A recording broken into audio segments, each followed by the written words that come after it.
Дисциплинските органи на адвокатската комора бавно или воопшто не постапуваат по представките на граѓаните околу постапки на адвокати, а самата комора ја попречува работата на народниот правобранител, бидејќи не постапува по неговите интервенции.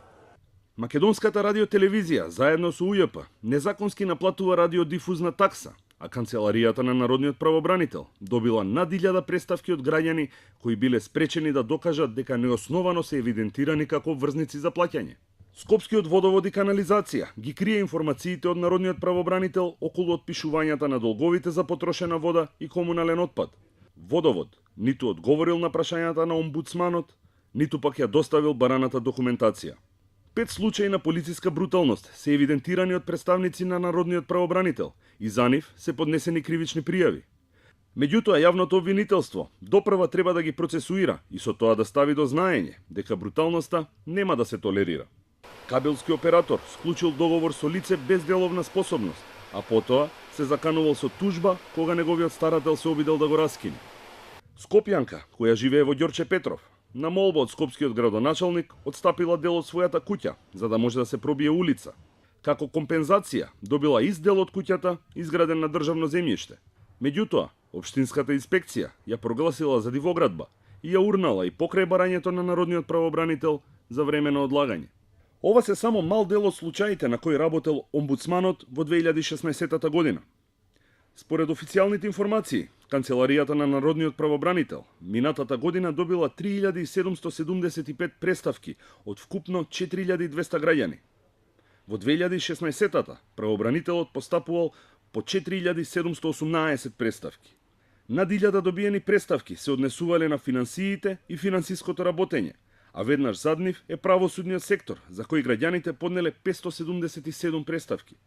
Бројни представки се добиени за повреди на права при социјална заштита, во казнено-поправните установи и при постапувањето на полицијата. Извештајот на правобранителот за 2016 година покажува дека канцеларијата отворила постапка по 4055 представки поднесени од граѓани. Од покренатите представки правобранителот успел да ја заврши постапката по 3093. За 962 представки постапката се уште е во тек.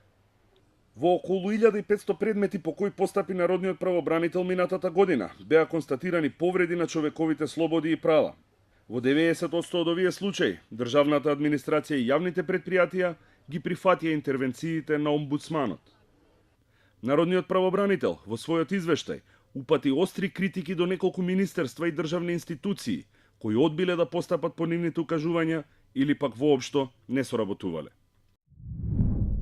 Поради несоработка, односно грубо попречување на неговата работа и поради несуштински и неформални одговори, особено од Министерството за труд и социјална политика, Министерството за внатрешни работи, Јавното обвинителство, Министерството за здравство, Министерството за правда, Управата за јавни приходи, Јавното предпријатие Водовод и канализација Скопје, народниот правобранител не успеа да спроведе целосна постапка за заштита на човековите слободи и права. Непочитувањето на законските рокови за одговори и доставување на решенија, катастрофалните услови во казнено-поправните институции, нефункционален правосуден систем и повреда на економските и социјални права на граѓаните се нотирани и во извештајот на Хелсиншкиот комитет за 2016 година.